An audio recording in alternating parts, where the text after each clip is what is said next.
Hi Pisces, welcome to your October 2021 astrological forecast. Happy Halloween to you. I'd like to say a special shout out to my subscribers. Thank you so much for subscribing to my channel. And those of you who are new here, whatever, you may want to consider doing that.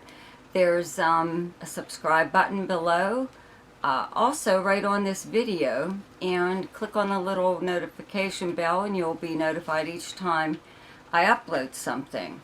Also, check out my weekly forecasts, and below there is a link to my website if you would like to have your chart done.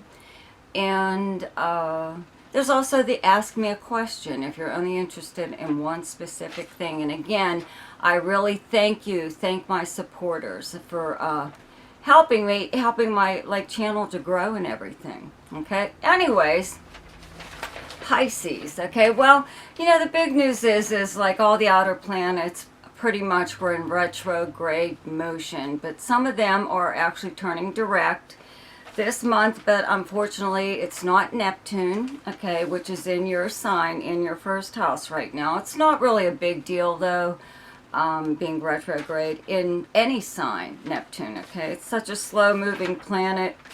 Retrograde periods just help you to review things, to play things over in your mind even. Change your mind, period. You could feel one way about something, and then, this period comes along and you're like, nah, that was like I jumped to a conclusion too quickly, something like that. But anyways, Pluto turns direct on the 6th, Pluto in Capricorn, okay, where you have Capricorn in your chart is your, let me get your chart here, your 11th house. Your 11th house is your house of friends and acquaintances, where you would normally go to hang out, any kind of group or organization that you belong to. But it's like your most sociable house. It's socializing. Even if it's not in person, it's on social media, online or something like that. So if you were having not even communication problems, just a little bit of power struggles possibly with some of your friends, or someone just being the dominant personality in your group or gang of friends, or if you do belong to a organization, somebody there trying to kind of zoom in and take over or whatever, that should like correct itself right now, okay? And then on the 10th, Saturn in Aquarius turns direct, and on the 18th, Jupiter in Aquarius turns direct. So where you have Aquarius in your chart is your 12th house of confidences and secrets and dreams even. It's actions taken by you or someone else behind the scenes, okay? It's acting behind the scenes, or again in secret, so having these two planets here, there's some activity and then there isn't. Having Saturn here kind of makes you a little bit depressed at times, and you're not sure where that's coming from. Fears that you never had before are suddenly like there. I use water as a example just because you're a water sign. Maybe you are one of these people that love the ocean, have always loved the ocean, but now you're terrified of going in. You're wondering where that came from. Or water, period, not wanting to swim even in a pool or an open body of water or something like that. So who knows? It's not something that will stick with you. It's just weird that these sudden fears have come up out of nowhere. But having Jupiter here also at the same time kind of evens that out. Jupiter is optimistic and jovial, fun. It brings some good thoughts, pleasant dreams. Things like that. So those planets are both turning direct. So I would think that your outlook overall would be much, much better if it has not been lately. Okay, so those are like the three major planets that are actually turning direct. Okay, Mercury will turn direct on, let's see here, also on the 18th, same day as Jupiter. But we'll get to that in a minute. In fact, I do have a video below a link to a video that I did on Mercury retrograde that you should probably listen to. It'll give you a better idea of what to expect. Mercury is retrograde right now in Libra. Where you have Libra in your chart is your 8th house, okay, of other people's money and resources. It's directly across from your 2nd house. These are the money houses, okay?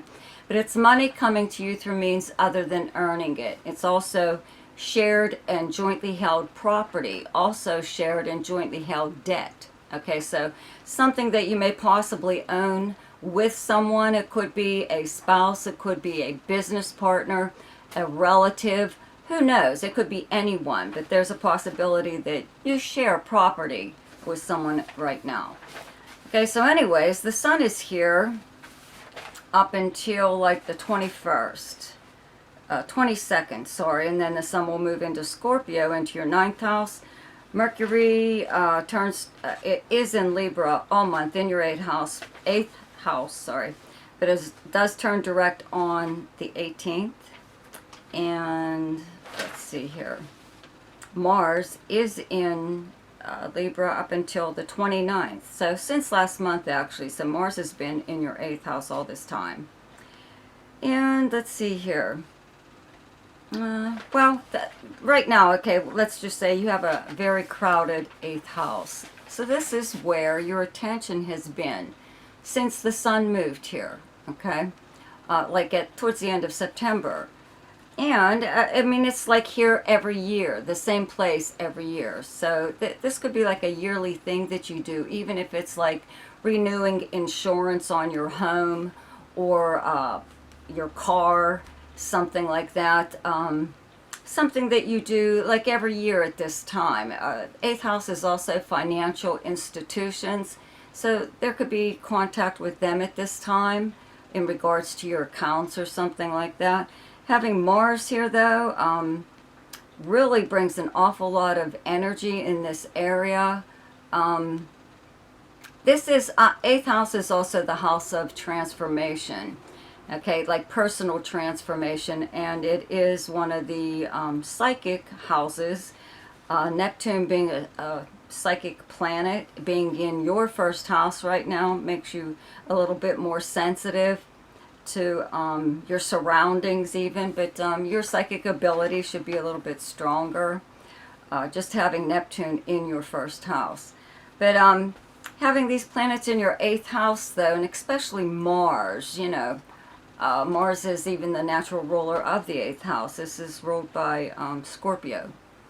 So there could be something that you've been trying to clear up or end in some way or other. There could be you could be fighting back and forth with like a credit card company or a creditor or a bank or something like that. It could be over their mistake. They're trying to say it's yours. Anything like that. Or the IRS. A tax problem or person. Something like that.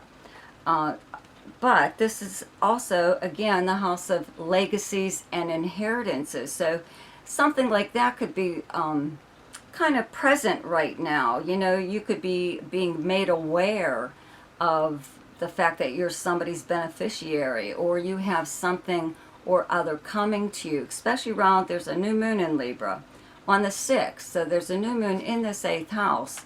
And, you know, somebody could,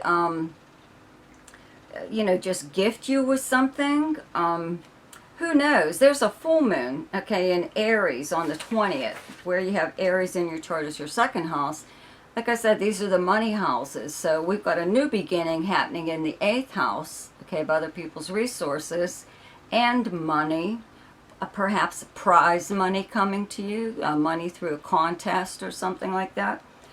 And around that full moon in your 2nd house of income, how you earn your money. It's income from work or investments that you've made. So around these times, you know, I would, if I were you, I mean, it's not like very strong, especially for the full moon, but around either one of these times, the 6th of the new moon and the full moon on the 20th, I would play the lottery. It's not going to hurt, you know.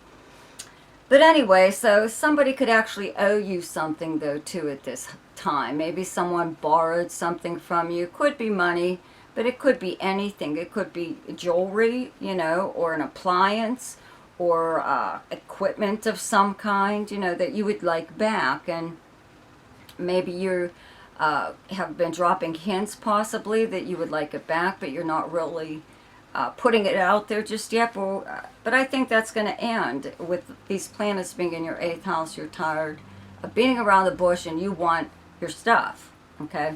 And if it is money, it could be someone just trying to like hold you off, you know, change the subject or something, or get you to forget it altogether, which I really can't see happening. Anyways, so the sun moves into Scorpio on the 23rd, and Mars will move into Scorpio on the 30th. Okay, Venus is still in Scorpio up until like the 6th, where you have Scorpio in your chart as your 9th house of long distance travel and communications, higher learning, foreign anything, foreign people, foreign countries, travel, different cultures. This is the house of adventure and that kind of fun, like a fun adventure. This is the Indiana Jones kind of house. It's publishing and media, many things, and legal matters. But right now, maybe you were, you know, if you haven't traveled since the pandemic, this could be one of those times where you actually do something like that. You actually get to leave for some place or other. Doesn't necessarily have to be long distance, you know, but it could be, for you, it could be even just to do a certain thing, like to visit like a monument, or something that's like pseudo educational. It's fun, but you're really getting something out of it at the same time. Okay, but there is a possibility of foreign travel, possibly to another country, or somebody could be coming to visit you. They could be like within your own country, but just live at a distance, but they could also be from another country. So somebody could be coming to visit you, or this is just communications of some kind, long distance communications.